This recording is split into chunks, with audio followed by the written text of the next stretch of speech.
Tonight,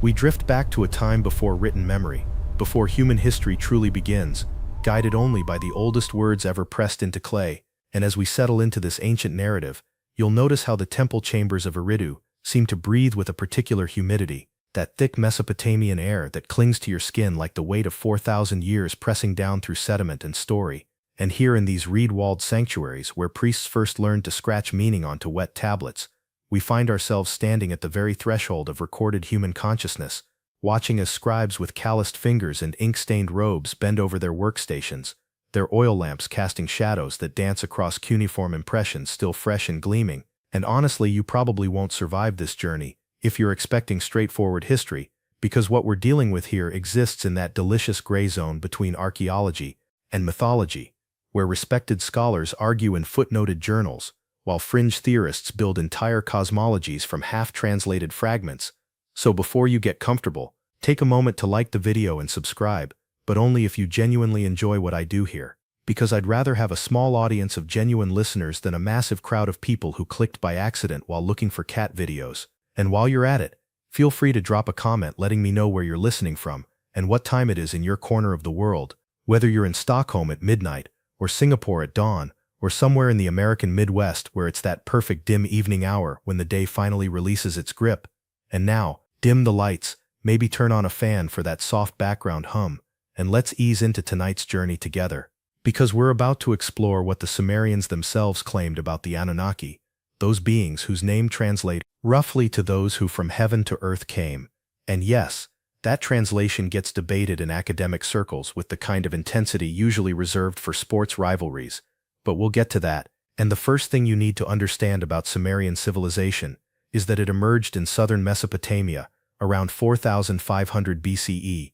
in a region so flat and featureless that early settlers must have felt like they'd walked onto a blank canvas, just endless marshlands and reed beds stretching toward horizons that offered no mountains, no forests, no natural boundaries except the two great rivers, whose names you probably remember from school, the Tigris and Euphrates, which flooded with seasonal regularity and left behind rich alluvial soil that made agriculture not just possible, but almost absurdly productive. And this is where mainstream archaeology firmly plants its flag, pointing to pottery shards and irrigation canal remnants as evidence of human ingenuity and agricultural innovation. And they're not wrong exactly, but they're also telling only half the story, because the Sumerians themselves had a very different explanation for how their civilization began, one that involves beings descending from the sky, which brings us to our first quirky interpretation from researchers who shall remain diplomatically unnamed, but who argue with straight faces the Anunnaki were actually extraterrestrial visitors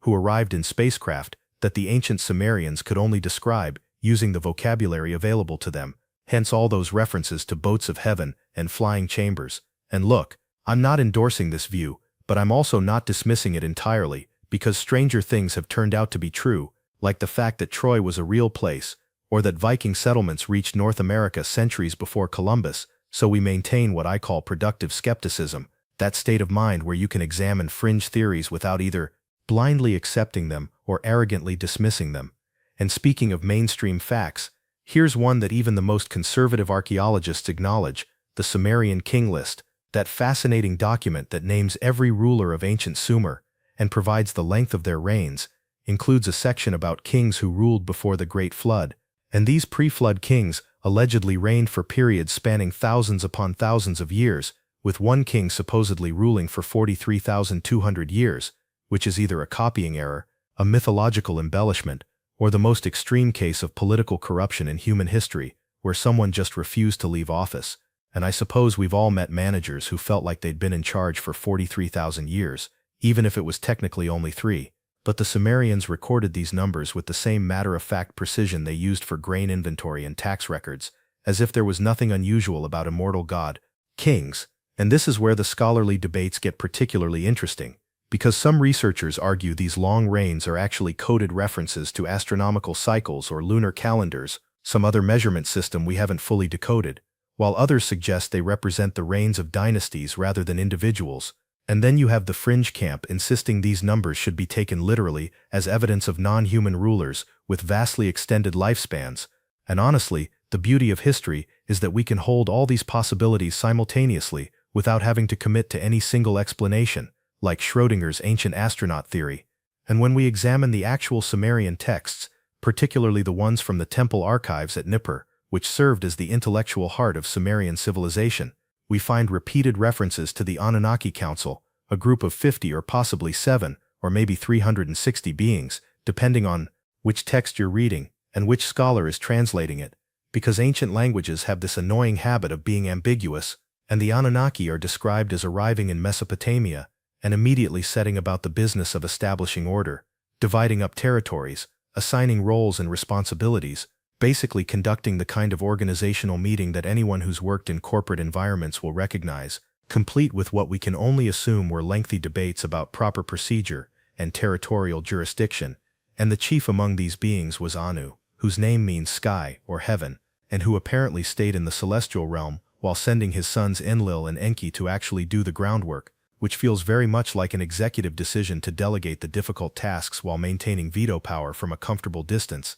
And if you've ever had a boss who managed by remote while you dealt with actual problems, you know exactly what the younger Anunnaki were dealing with. And Enlil, whose name translates to Lord of the Wind or Lord of the Command, became the operational leader of the earthly mission, establishing his headquarters at Nippur, while his half-brother Enki, the Lord of the Earth, was assigned to develop the southern regions, including the first city, Eridu, which brings us to archaeological fact number 2, because Eridu is not mythological, it's a real place, excavated extensively, revealing at least 18 successive temple buildings built one on top of another over thousands of years, each one slightly more sophisticated than the last. And this pattern of continuous sacred architecture suggests that Eridu held genuine religious significance, spanning the entire Sumerian civilization. And the texts claim Enki built his temple there beside the Abzu, the subterranean waters which represented the source of all fresh water, and also apparently served as Enki's home or power, base or perhaps laboratory depending on how you interpret the cuneiform.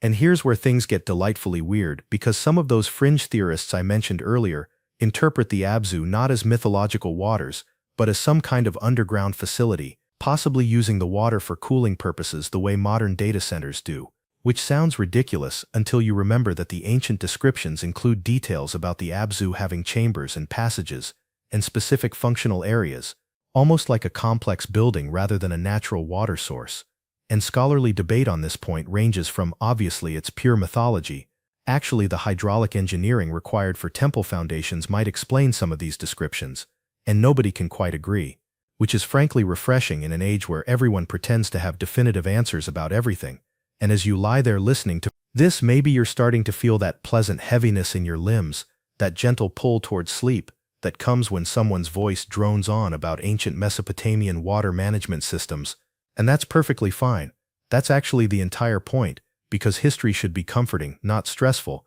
These events happened so long ago that they've shed all urgency. They're just stories now, clay tablets in museum drawers. And the Anunnaki, whether they were gods or aliens or mythological representations of natural forces or long-lived human rulers, are safely distant, no longer making demands or reshaping landscapes, just waiting in the archaeological record for us to make of them what we will. And the early texts describe how these beings surveyed the land, measured the waters, marked out boundaries for the first cities, and taught the humans they found there the arts of civilization, which raises the obvious question of where these humans came from, if the Anunnaki were supposedly the first intelligent beings in the region, a contradiction that the texts handle by sort of glossing over it, or suggesting these early humans were primitive, not yet fully awakened to consciousness, living like animals until the Anunnaki elevated them. And this narrative of divine beings bringing enlightenment to primitive humanity appears in so many cultures worldwide that comparative mythology researchers have filled entire library wings,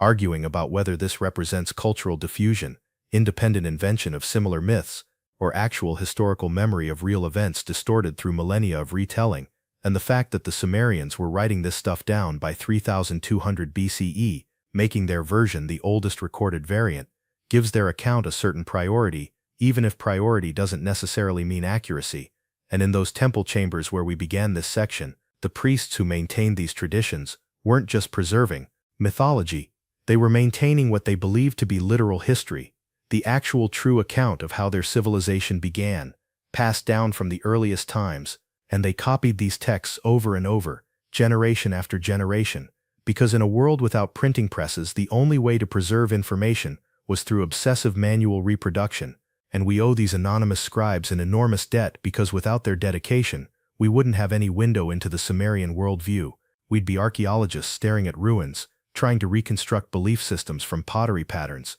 and instead we have their own words, their own explanations, their own insistence that the Anunnaki came from the sky, established settlements, organized the cosmos, and set in motion the story that would eventually become us, sitting here thousands of years later, discussing their claims in the soft glow of electronic screens, which they definitely would have interpreted as magic, or divine fire, if they could somehow see us now. And maybe in some future age, people will look back at our certainties with the same mixture of respect and skepticism that we bring to Sumerian claims about sky gods. And that's a humbling thought, the idea that our most confident assertions might someday seem as quaint as cuneiform accounts of Anunnaki settlement meetings. But for now, in this moment, we can appreciate the sheer audacity of a civilization that decided to write everything down, to preserve their understanding, even knowing that clay tablets are fragile, that libraries burn, that floods destroy, that time devours all evidence, and yet they pressed their styluses into wet clay anyway, leaving messages in bottles for whatever future might find them. And here we are, finding them, reading them, arguing about them, falling asleep to them, which might be the most respectful form of attention we can offer, this willingness to let their words carry us toward dreams, trusting that the first storytellers of human civilization know something about how to ease a mind toward rest, having done so for their own audiences 4,000 years ago in those same temple chambers where oil lamps flickered and reed walls swayed and the smell of river water mixed with incense smoke, creating an atmosphere of mystery that we can almost remember even though none of us were there, genetic memory perhaps, or just the universal human recognition that some stories are old enough to feel like they're coming from inside us rather than from outside, and the Anunnaki settlements that began this whole cascade of civilization represent not just a historical claim, but a psychological truth about humanity's need to explain ourselves, to have origin stories, to believe we came from somewhere meaningful rather than nowhere in particular, and whether that somewhere was the sky or the mountains or the sea or the stars, matters less than the fact that we needed to claim it, to write it down, to preserve it, to hand it forward through time, until it reached this moment, this quiet space where you're drifting now, the words flowing over you like that Mesopotamian air, thick with humidity and history, and the Anunnaki fade into comfortable abstraction, neither fully real nor fully imagined, just present enough to populate your descending consciousness with images of ancient temples and clay tablets and beings who came from elsewhere to make a home in the flatlands between two rivers. And that's enough for now, that's sufficient foundation, because we've established our baseline, we've set the scene, we've lit the oil lamps and opened the archives, and everything that follows builds on this beginning, this first descent into the oldest stories ever written down by human hands, or perhaps by divine hands if the texts are right, but either way the words remain, patient and permanent, waiting in museums and universities and archaeological reports, ready to transport anyone who approaches them with genuine curiosity rather than predetermined answers. And that's the gift the Sumerians gave us, not certainty, but mystery, not conclusions but questions, not endings but beginnings, that stretch back beyond memory into something that feels like it might be truth, even if we can't quite prove it. And with that ambiguous comfort wrapped around us like a blanket, we release this section, letting it settle into the sediment of your mind, where it will wait, silent and patient, until morning comes, and questions return. But for now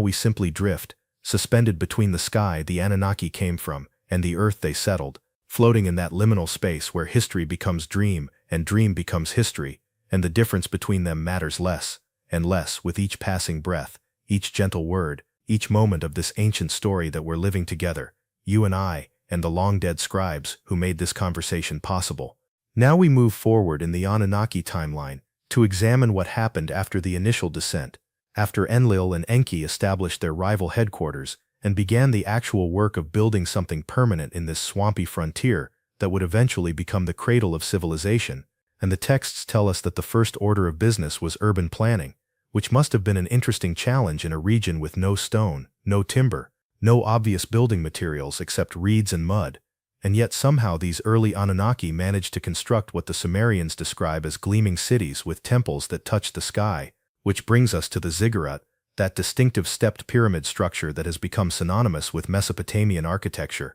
And here's a mainstream archaeological fact for you. the ziggurat form was absolutely real. We've excavated the foundations of dozens of them, including the Great Ziggurat at Ur, which still stands in partial ruins in modern Iraq. And these structures weren't decorative. They were functional temple complexes designed to bring earth and heaven into closer contact, creating a meeting place between the mortal and divine realms. And the oldest of these ziggurats was at Eridu, Enki's city, where 17 successive temple platforms were built over a period spanning from approximately 5,400 BCE to 2000 BCE, each one preserving the sacred ground plan of the one before. Like Russian dolls of devotion, and the Anunnaki supposedly directed this construction, providing the architectural knowledge, the organizational systems, the cosmic alignments that made these buildings more than just piles of mud brick, transforming them into portals or transmitters or meeting halls depending on which interpretation you prefer. And speaking of interpretations, the fringe theorists have a field day with ziggurats, pointing out that their stepped pyramid design appears in cultures worldwide from Mesoamerica to Southeast Asia, suggesting either cultural contact we don't fully understand or a universal architectural blueprint provided by the same source. And while mainstream archaeology explains these similarities through independent invention and the structural logic of building tall structures from mud bricks, the alternative researchers ask why the same basic form appears in contexts separated by oceans and millennia, and honestly, it's a fair question, even if the answers remain speculative. And if you're wondering why I'm spending so much time on architecture when you're trying to fall asleep, it's because the buildings reveal the priorities. The ziggurats tell us what mattered to Sumerian society, which was maintaining connection with the divine realm, ensuring the Anunnaki, or the gods, or the cosmic forces, or whatever you want to call them, remained accessible and engaged with human affairs. And this wasn't abstract theology, this was practical necessity, because according to the texts, the Anunnaki literally lived in these temple complexes, residing in the highest chambers, receiving offerings and tribute, issuing commands through priestly intermediaries, running what was essentially a divine government with earthly branch offices, and the city of Nippur became the administrative center of this system, the place where the Anunnaki Council met to decide major policy issues. And here's where the scholarly debates get particularly intense, because some researchers read these texts as purely mythological, symbolic representations of natural forces personified, while others argue they describe actual political structures, human rulers claiming divine authority. And then you have the fringe camp insisting these were literal minutes from meetings of non-human beings who had established a colonial administration on Earth. And the fascinating thing is that the texts themselves don't really help resolve the debate, because they're written with such matter-of-fact tone, describing Anunnaki administrative meetings with the same straightforward language used for grain inventories. No sense that they're recording mythology, just here's what happened, here's who decided what, here's how the territories were divided. And if that seems weird to you, remember that our own descendants thousands of years from now might read our corporate meeting minutes and wonder whether we were describing literal events or engaging in some elaborate ritualistic performance, especially if they stumble across particularly surreal HR memos, which definitely would qualify as mythology in any reasonable assessment. And the Anunnaki city-building project proceeded with what the texts describe as divine efficiency. Eridu in the south managed by Enki, Nippur in the center controlled by Enlil, and gradually more cities emerging as other Anunnaki staked their claims: Bad Tabira, Larsa, Sippar, Shuruppak, Uruk,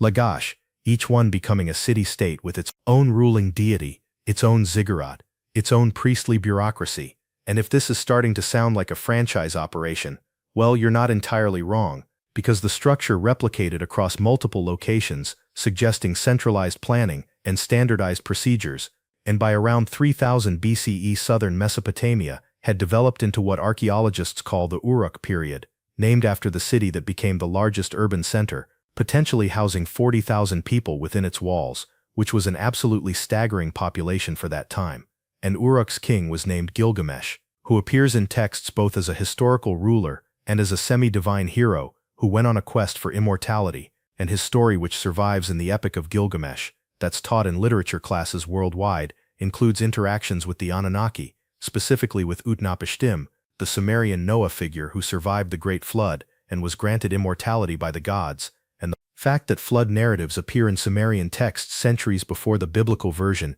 is one of those historical details that caused considerable excitement and controversy when scholars first translated these tablets in the 19th century. Suddenly the Bible wasn't the oldest source for these stories. Suddenly there were precedents, earlier versions, Mesopotamian templates, and religious scholars have been scrambling to explain the relationship ever since, suggesting either Mesopotamian origin of biblical narratives, or shared source material, or independent cultural memory of real flood events. And geologically speaking, there's evidence that the Tigris and Euphrates river system did experience catastrophic flooding around 2900 BCE, which might have wiped out early settlements and created such traumatic cultural memory that it got encoded into mythology. Or maybe something else happened, something the texts hint at when they describe the Anunnaki deciding to destroy humanity through flooding, because humans had become too noisy, too numerous, too problematic, and Enki secretly warned Utnapishtim to build a boat, thus preserving human civilization despite the council's decision, which, if you're keeping score, represents the first recorded instance of bureaucratic insubordination in human literature. Enki, the rebel scientist god, going against his half-brother Enlil's executive order. And you can almost hear the cosmic HR department filing disciplinary reports. And this brings us to one of those quirky interpretations that makes academic conferences uncomfortable. Some researchers suggest the flood story represents not a natural disaster but a deliberate attempt by the Anunnaki to reduce human population levels, possibly because humans were interfering with their operations or consuming too many resources or making too much noise, as the texts literally claim. And while this sounds like the plot of a science fiction novel, the texts do describe it exactly that way. The gods gathered in council, complained about human overpopulation, and voted to implement a solution, which happened to be drowning everyone except the family, who received insider information from Enki. And whether this describes divine caprice, natural disaster, or something else entirely remains thoroughly debatable,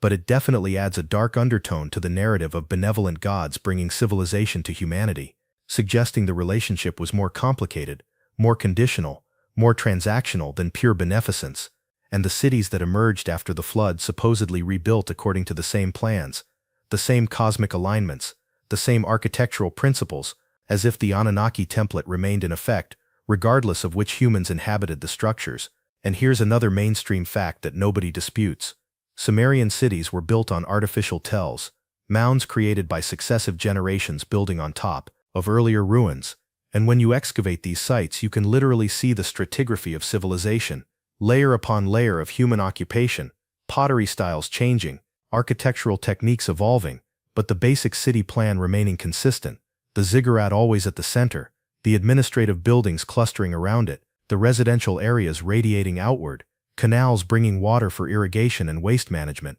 walls protecting the whole complex from outsiders. And this urban planning sophistication appearing suddenly around 3500 BCE has puzzled archaeologists, because usually you see gradual development, trial and error, but Sumerian cities seem to emerge nearly fully formed with complex systems already in place, and mainstream scholarship explains this through rapid cultural evolution driven by agricultural surplus, enabling specialization and social stratification, while fringe researchers point to it as evidence of external introduction of knowledge, the Anunnaki literally teaching humans how to build cities. And honestly, both explanations have merit. It's not impossible that both forces operated simultaneously, human ingenuity plus external guidance, though proving the latter remains spectrographically challenging when your evidence consists entirely of texts that may or may not be literal. And speaking of those texts, they describe how each Anunnaki ruler governed their city-state with absolute authority, receiving tithes and offerings,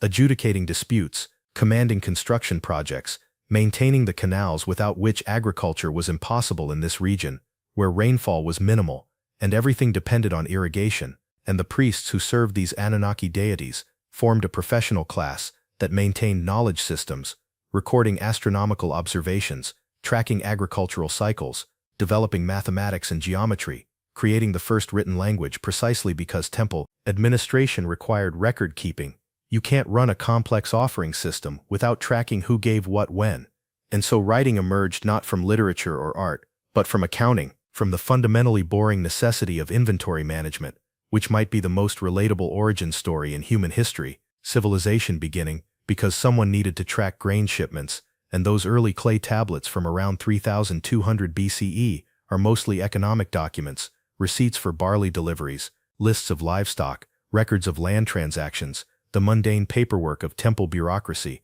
and only later did this writing system expand to include mythology, history, poetry, the stories about the Anunnaki themselves, and by the time we get written narratives of Anunnaki settlements, we're already looking at a civilization that's been running for over 1,000 years, so the texts are themselves retrospective, priests writing down traditions that had been passed orally through generations, and this introduces all sorts of questions about accuracy and embellishment and gradual drift in the narrative, the same way your family stories about great-grandpa probably contain a mixture of fact and enhancement, the core events real but the details polished and shaped through retelling, and the Anunnaki stories likely underwent similar transformation, and yet scholars who compare multiple versions of the same myths find remarkable consistency in key details, suggesting careful preservation of the tradition, the priests taking their archival responsibilities seriously. And when you visit museum collections and see these clay tablets, some of them pristine despite being 4,000 years old,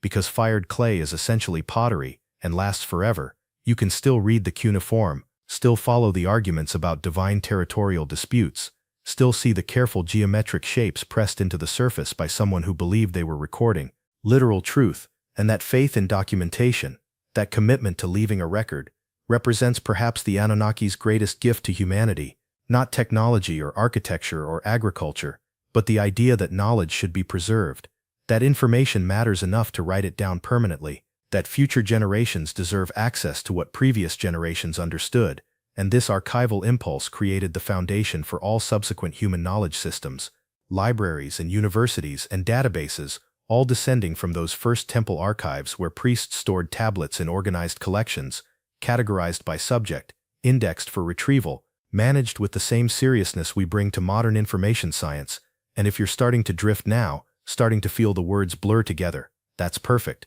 That's exactly right. Because the cities the Anunnaki built also had a soporific quality, all that mud brick absorbing sound, the thick walls creating quiet, the canals flowing with that continuous water murmur that humans find intrinsically soothing, and the temples themselves designed with acoustic properties that enhanced chanting and ritual speech, creating environments where consciousness could shift, where the boundary between ordinary and extraordinary became permeable, and priests trained in techniques of altered states, using rhythm and repetition, and carefully controlled sensory environments to reach ecstatic states where they claimed to communicate directly with the Anunnaki, receiving instructions, downloading information, maintaining that crucial link between the celestial rulers and earthly operations, and whether these experiences represented genuine contact with non-human intelligence, sophisticated self-induced trance states, or pure theater for the benefit of the general population remains another of those unanswerable questions, but the social function is clear. The priests provided legitimacy to the entire system.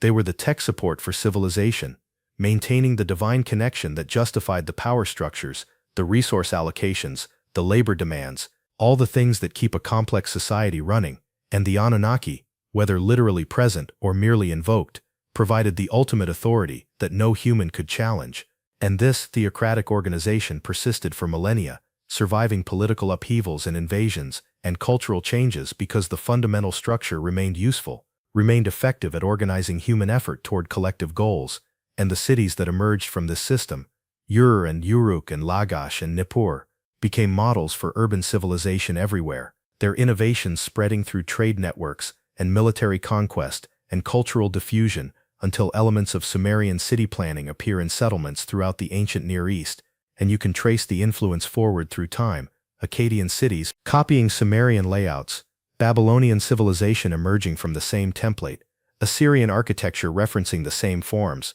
and eventually Greek and Roman cities showing distant echoes of those original Mesopotamian models, the ziggurat morphing into the step pyramid, the temple complex becoming the forum, the divine city-state expanding into empire. And through all these transformations, the core idea persists. Civilization requires organized space, sacred centers, administrative structures, knowledge preservation systems, all the things the Anunnaki allegedly taught in those first settlements between the rivers, and whether they were gods or aliens or mythologized human rulers or something we don't have categories for, their legacy is the city itself, the idea that humans can and should gather in large organized populations, build permanent structures, specialize our labor, create surplus, record our knowledge, and reach toward something beyond mere survival, and that ambition, that reaching upward like a ziggurat straining toward the sky, characterizes human civilization ever since. We're still building cities, still organizing complex societies,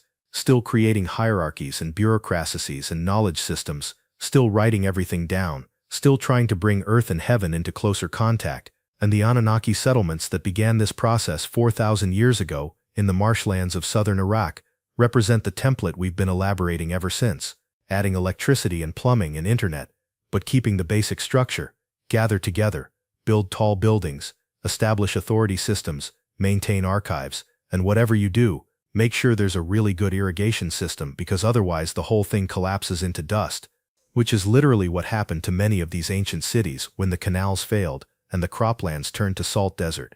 But that's a story for another section. For now we rest here in the moment of building, the optimistic phase when the Anunnaki and their human collaborators were constructing something new, something that hadn't existed before, something that would echo through all subsequent human history, and that achievement deserves recognition even if we can't agree on who exactly achieved it or how or why. And with that acknowledgement, we close this section on cities and governance and the practical logistics of divine civilization, letting the ziggurats fade back into their tells, the tablets return to their archives, the canals slow to a peaceful trickle, and consciousness itself settling like silt after a flood, layer upon layer, building depth, building foundation, building the tell of your own mind, where memories stack and erode, and stack again, and somewhere in those depths the Anunnaki still dwell, or at least the idea of them dwells, permanent residents of human imagination, and that's enough, that's sufficient. We can move forward now, into the work that came next,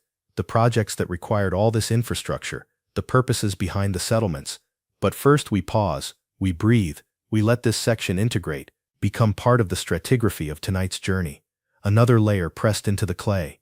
The cities were built, the infrastructure established, the hierarchies formalized, and now we come to perhaps the most controversial part of the Anunnaki narrative, the reason they supposedly came to Earth in the first place, the purpose behind all those settlements and ziggurats and carefully organized city-states. And according to the Sumerian texts, the Anunnaki weren't here for tourism or cultural exchange or benevolent uplift of primitive humanity. They were here for gold. They needed it, wanted it, required it in quantities large enough to justify establishing a permanent colonial operation on a backwater planet far from their home base, wherever that was. And before you dismiss this as obvious mythology, because ancient people loved gold, and of course they'd project that onto their gods, consider that the texts are oddly specific about the mining operations, describing locations and techniques and labor arrangements with the same practical detail they use for irrigation systems. No poetic embellishment, just here's where we extracted gold, here's how we processed it, here's who did the actual work.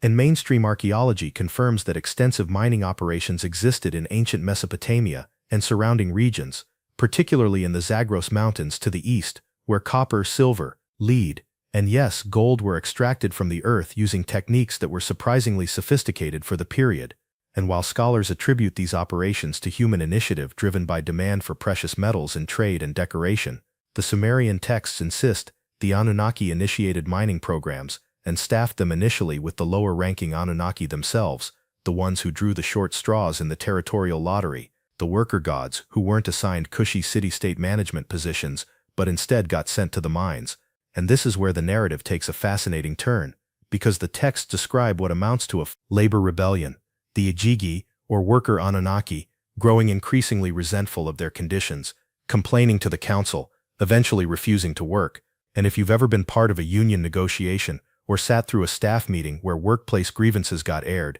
you'll recognize the dynamics described in these ancient texts: management indifferent to working conditions, labor organizing for collective action, demands for better treatment or replacement workers, and the Anunnaki council meeting in emergency session to resolve the crisis because the gold production had stopped, and apparently that was unacceptable, and Enki, ever the problem solver, proposed a solution that would change everything, create a new type of worker, a being designed specifically for labor, not divine enough to have rights or agency, but intelligent enough to follow complex instructions. And this brings us to the human creation story, which we'll explore in detail in the next section. For now, we need to understand the context. Humans, according to this narrative, were created as replacement workers for the mines, biological robots designed to do the jobs the Anunnaki no longer wanted to do themselves. And if that strikes you as a rather unglamorous origin story compared to being formed in the divine image or evolving as nature's chosen species, well, welcome to Sumerian theology, where humans are basically appliances that learn to talk,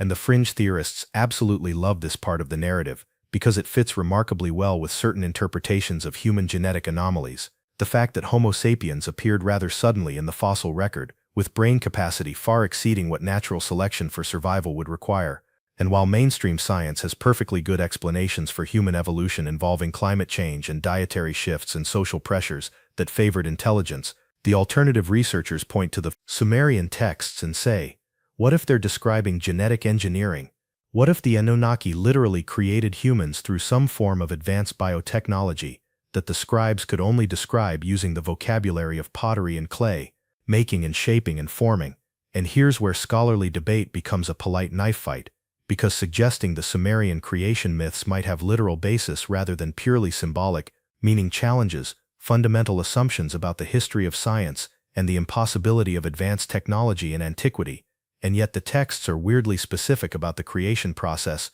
involving mixing divine essence with earth material, and using what sounds like a trial-and-error experimental approach with multiple failed attempts before achieving a stable design. And whether this describes actual genetic engineering, or represents a metaphorical account of natural human development, or simply reflects Mesopotamian obsessions with craftsmanship and making, remains thoroughly unresolved. But what nobody disputes is that the texts consistently describe humans as workers created to serve Anunnaki purposes, and the primary purpose was extracting gold from the earth and processing it. And the question nobody can answer satisfactorily is why gold specifically, because yes, gold is valuable and pretty and doesn't corrode, but the Anunnaki supposedly came from a technologically advanced civilization, and advanced civilizations need gold for electronics and radiation shielding and various industrial applications, not just for making shiny jewelry, and this has led to speculation that the Anunnaki needed gold for technological purposes we can only guess at,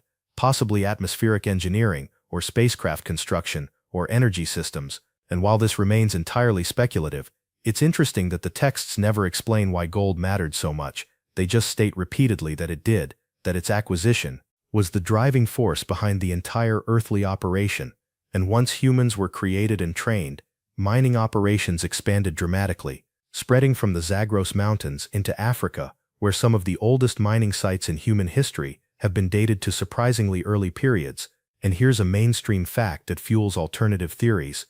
Archaeologists have discovered ancient gold mines in southern Africa, particularly in the Transvaal region, that show evidence of extensive prehistoric mining activity. And while conventional dating places this activity within the time frame of early human civilization, the scale and sophistication of some of these operations seems to exceed what we'd expect from Stone Age peoples, and the fringe camp points out that Sumerian texts reference gold sources in a land they called Arali, which some researchers tentatively identify with Africa, and the Anunnaki apparently established outposts there, far from their Mesopotamian home base, specifically to exploit these gold deposits. And whether any of this is literally true or represents trading relationships described through mythological framework remains another of those questions that keep archaeologists and anthropologists arguing at conferences. But what we can say with certainty is that gold held enormous significance in Sumerian culture, not just as wealth but as sacred material associated with the divine realm. And the temple complexes we discussed in the previous section received constant offerings of gold, processed and refined gold, worked gold, and all of it supposedly went ultimately to the Anunnaki, who either consumed it in ways the texts don't explain, or shipped it off-world, depending on which interpretation you prefer. And the mining operations required massive labor forces, thousands of workers digging and hauling and processing ore, and the texts describe these workers as existing in a state that was decidedly not free. They were owned by the temples, assigned to work details, fed from temple granaries, housed in temple-managed facilities. And if this sounds like slavery, that's because it basically was slavery, and we have extensive economic records from Sumerian cities documenting these labor arrangements, ration lists specifying how much barley and oil each worker category received, work rosters assigning specific individuals to specific tasks, and the whole system depended on the assumption that this was how things were supposed to be, that humans existed to serve, that labor was humanity's fundamental purpose. And this theological justification for social hierarchy persisted throughout Mesopotamian history and influenced subsequent civilizations. The idea that some people are meant to rule and others meant to serve, that inequality is divinely ordained rather than socially constructed, and we're still wrestling with the legacy of that belief system, thousands of years later, still arguing about whether hierarchies are natural or artificial, still justifying or challenging power structures, using variations of the same arguments the Sumerian priests made, and the gold kept flowing from the mines to the temples to the Anunnaki,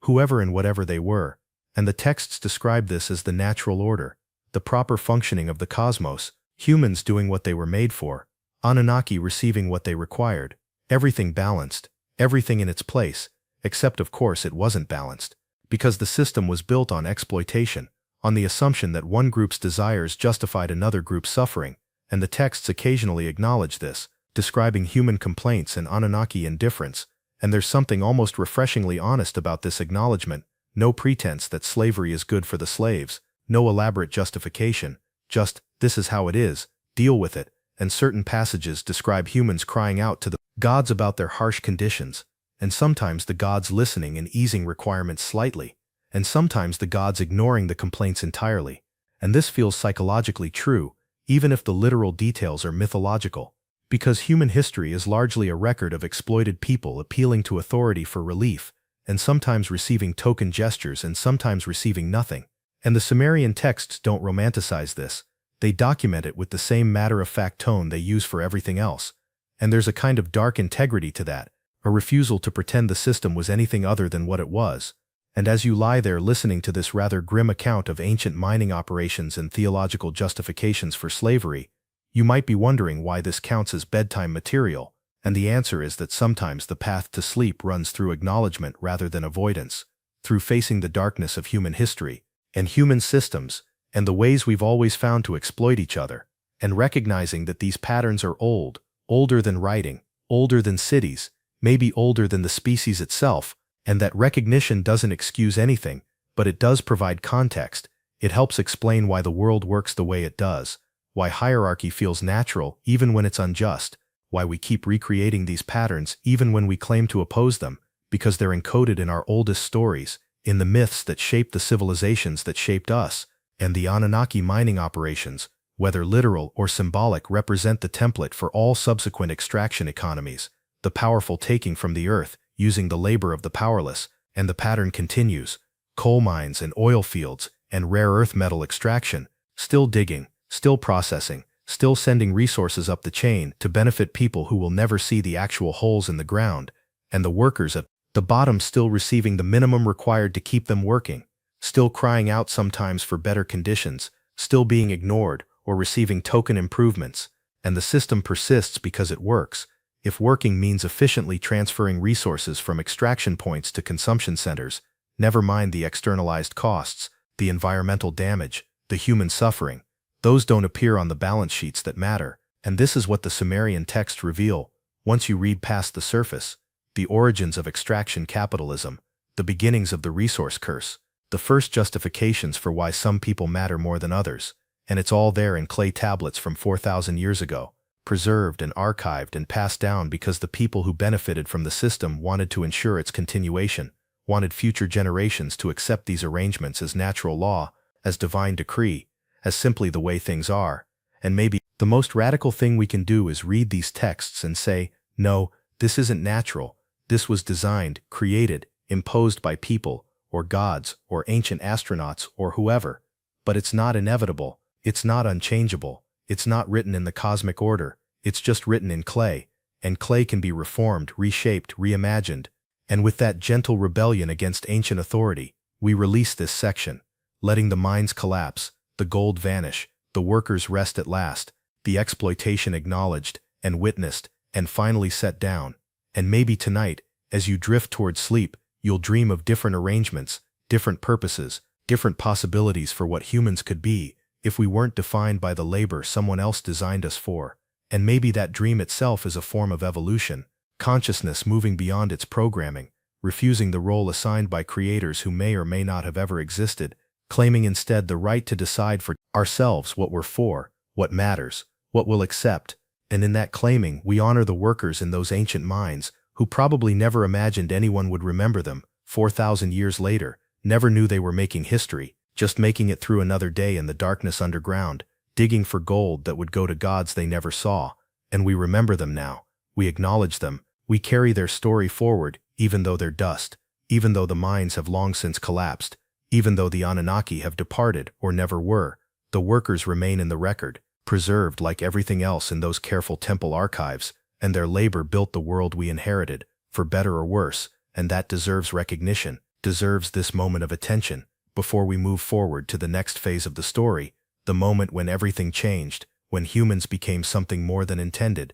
when we exceeded our programming and became unpredictable, and that moment approaches. That transformation awaits in the next section. But for now we pause again, breathe again, let this dark chapter settle, integrating into the larger narrative, another layer in the tell, another press into the clay. The mining crisis was resolved through innovation, through biological engineering, through the creation of a new worker species that would accept conditions the Anunnaki themselves had rejected. And this brings us to the moment that Sumerian texts describe in surprising detail, the actual creation of humanity. And unlike the sanitized Genesis account where God simply speaks humans into existence, the Mesopotamian version involves a messy experimental process, trial and error, failed prototypes, technical consultations, and what reads remarkably like a laboratory procedure. And here's a mainstream archaeological fact that provides context. The Sumerians were absolutely obsessed with making things, with craftsmanship, with the process of transforming raw materials into functional objects,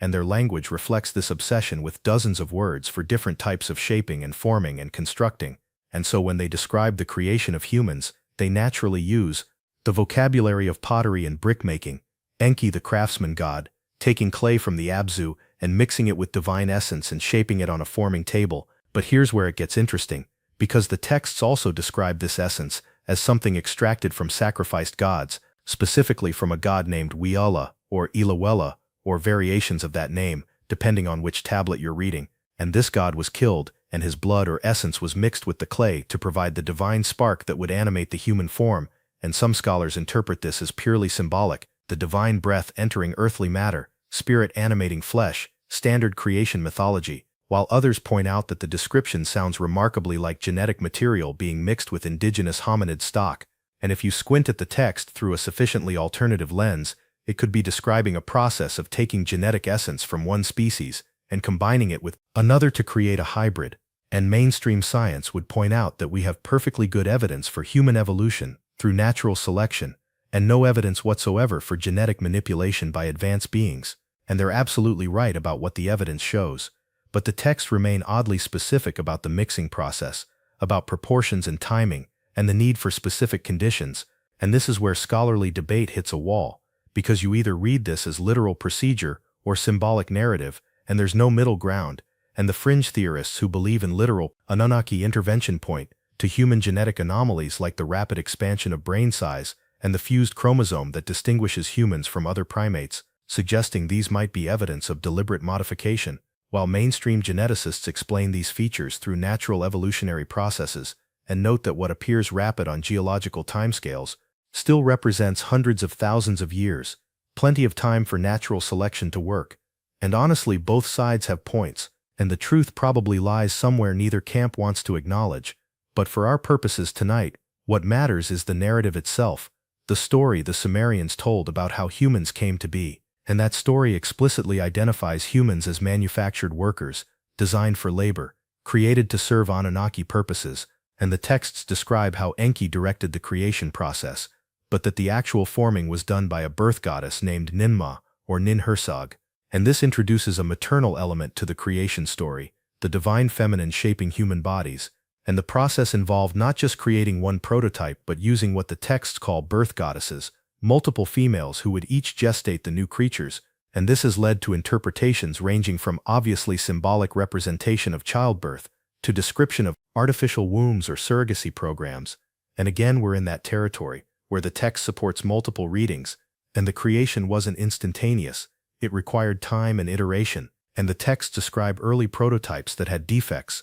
humans who couldn't reproduce or couldn't speak or had various other problems, and Enki and Ninmah working together to refine the design until they achieved what the texts call the perfect model, the human who could follow instructions, perform labor, reproduce independently, and maintain itself with minimal divine intervention. And if this sounds like someone designing a self-replicating robot, well, that's basically what the texts describe. and the successful prototype was named Adamu or Adapa depending on the text. And yes, this name obviously connects to the biblical Adam, and once scholars translated these Sumerian texts in the 19th century and discovered that the Adam story had Mesopotamian precedents, it caused considerable theological turbulence. But that's a different discussion. The point is that the Sumerian version explicitly frames human creation as a practical solution to a labor shortage, not as the crown of creation or the image of God, but as replacement workers for divine entities who were tired of mining gold. And that's a rather different origin story than most religions offer, and it raises uncomfortable questions about purpose and meaning. Because if we were designed as workers, then what does that say about human dignity, about free will, about whether we have any value beyond our utility? And the texts don't really address these philosophical questions, they just describe what happened next, which is that humans were created and deployed to the mines and the fields, and they did exactly what they were designed to do. They worked, they reproduced, they maintained themselves, and the system functioned smoothly for a period. The texts measure in generations or ages. The Anunnaki were pleased with their solution. The gold flowed again. The agricultural operations expanded. Everything seemed stable, and then humans started doing something unexpected. They started thinking, developing consciousness beyond their programming, asking questions, forming cultures, inventing things the Anunnaki hadn't taught them. And this represents the great theme of later Mesopotamian mythology: humans exceeding their design parameters, becoming more than intended, developing autonomy and creativity and unpredictability. And some texts frame this as a problem: humans becoming too numerous, too noisy, too independent, leading to that flood attempt we mentioned earlier, while other texts frame it as a kind of triumph, Enki's creation proving more capable than even he anticipated. And there's a recurring narrative pattern of Enki favoring humans, protecting them, teaching them additional skills, acting as humanity's advocate in divine councils. And this has led to interesting theological interpretations about Enki as a Prometheus figure, bringing fire or knowledge or consciousness to a species that wasn't supposed to have it, and Enlil as the strict authority figure who wants to keep humans in their place. And the tension between these two brothers drives much of Sumerian mythology, Enki constantly subverting Enlil's attempts at population control, and humans benefiting from this divine sibling rivalry. And by the time we get to texts from around 2000 BCE, humans have developed so far beyond their original worker design that they're writing epics about heroes who challenge the gods, building cities that rival the divine settlements, creating art and music and literature that even the Anunnaki supposedly appreciate. And this evolution from worker to creator represents an interesting commentary on consciousness and emergence, how something designed for one purpose can develop entirely unexpected capacities, and whether this happened through natural cognitive evolution, or through Enki's deliberate additional modifications, or through simple time and experience remains another of those unanswerable questions. But the outcome is clear: humans became unpredictable, became interesting, became something the Anunnaki couldn't fully control. And depending on which texts you read, this was either a cosmic mistake or the whole point. And here's where we need to address the elephant in the room, which is that these creation narratives were written by humans, not by Anunnaki, and so they necessarily reflect human concerns, human anxieties about purpose and meaning, human attempts to explain our existence and our relationship to power, and whether there ever were literal Anunnaki, or whether they represent projections of human psychology onto the cosmos. The stories themselves serve important functions. They encode social structures and power relationships. They justify hierarchies and explain suffering. They provide frameworks for understanding human nature and human potential. And in that sense, their literal truth matters less than their psychological and cultural truth. And as you lie there in the darkness, listening to this account of manufactured workers becoming conscious beings, you might recognize something in the narrative, a resonance with contemporary questions about artificial intelligence and robot rights, and whether consciousness can emerge from design systems, because we're essentially asking now about our creations, the same questions the Sumerians asked about themselves. What happens when designed beings exceed their programming, develop autonomy, demand recognition as entities with their own purposes? And the Sumerian answer seems to be, it's messy and complicated, and leads to floods and divine arguments, but ultimately, the created beings persist, they adapt, they survive, they become something new. And maybe that's a comforting thought, that even if we were designed for specific purposes, we're not bound by those purposes. We can evolve, transcend, reimagine ourselves, and the Anunnaki apparently couldn't stop this process. Even with all their advanced technology and divine power, Humans slipped free of the design specifications and became unpredictable, creative, autonomous beings. And if we could do it, maybe our own artificial creations will do the same, exceeding what we intend, developing purposes we never imagined. And the cycle continues. Creators surprised by creations, parents bewildered by children, designers confronted by designs that won't stay in their assigned boxes. And this pattern appears to be fundamental to consciousness itself, this refusal to remain static, this drive toward complexity and autonomy. And the Sumerian texts document this pattern's first appearance in human mythology, and whether it describes literal events or psychological truths or both simultaneously,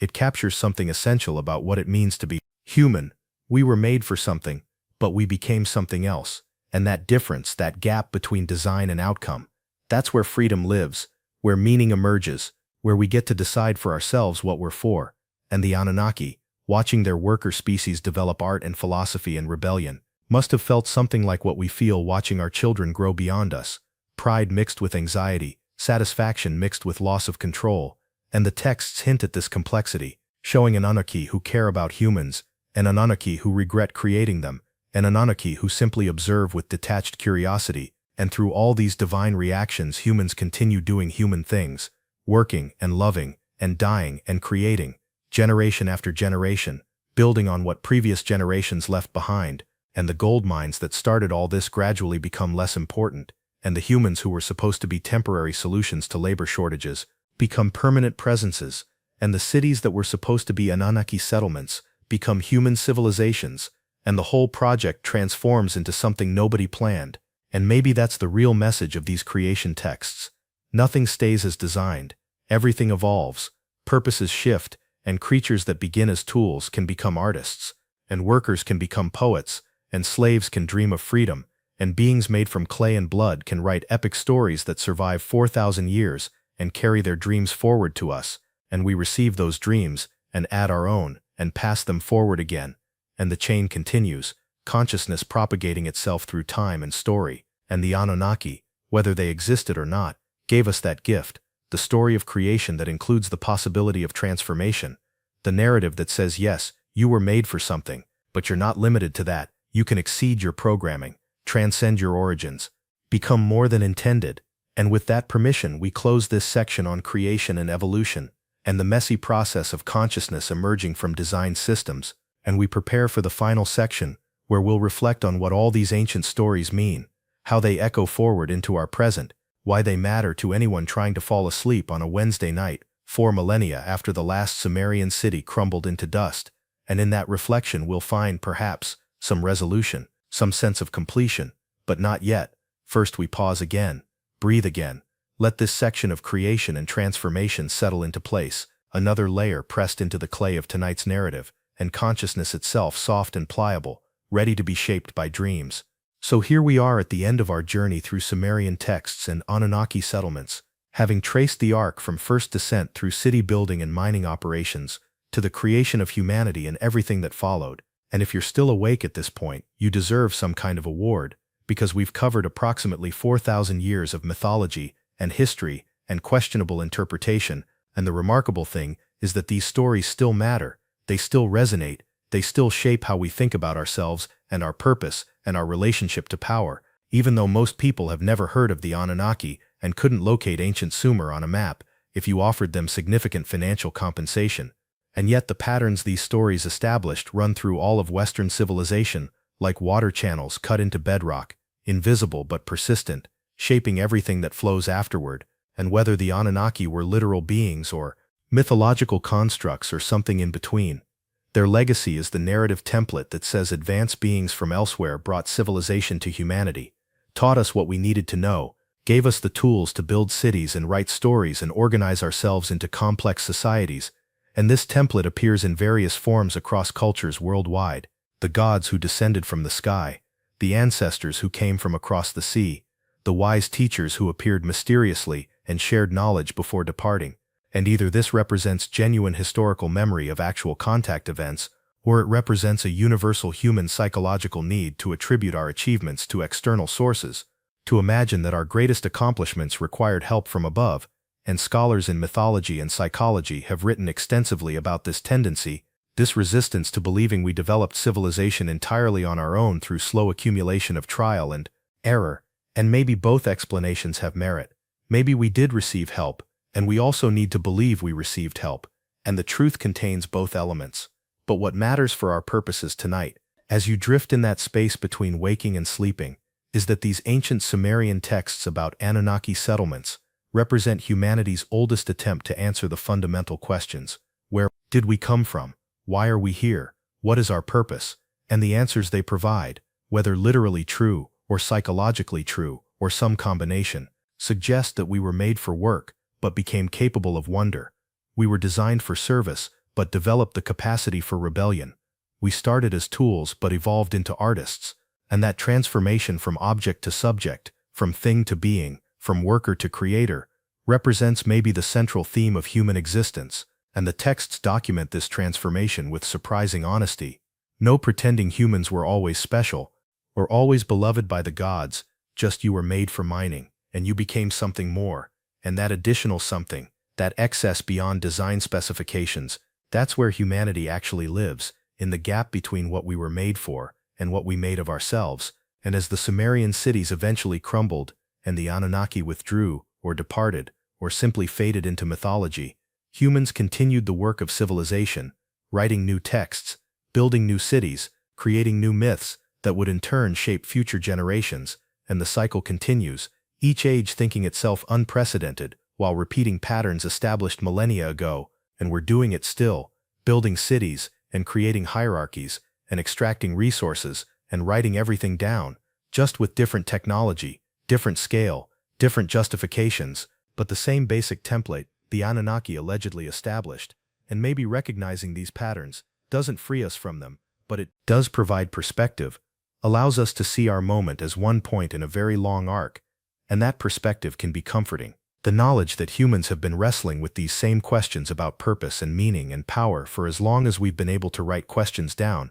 and we're no closer to definitive answers than the Sumerian priests who first pressed their styluses into clay tablets, but we've accumulated a lot more data, a lot more perspectives, a lot more stories, and the Anunnaki narrative is just one thread in that enormous tapestry of human meaning-making, but it's an important thread because it's one of the oldest, one of the first times humans wrote down their origin story and preserved it for whoever might find it later, and we found it, we translated it, we argued about it, we made YouTube videos about it, we let it carry us towards sleep, on Wednesday nights when the world feels too complicated and the mind needs something old and distant, fundamentally unresolved to settle into. And there's a particular comfort in unresolved mysteries, in questions that can't be answered definitively because they give consciousness something to do, some puzzle to work on in that liminal space between waking and dreaming, where the mind processes and integrates and sometimes achieves insights that feel like memory, even though they describe events we never experienced. And maybe that's what myths are for,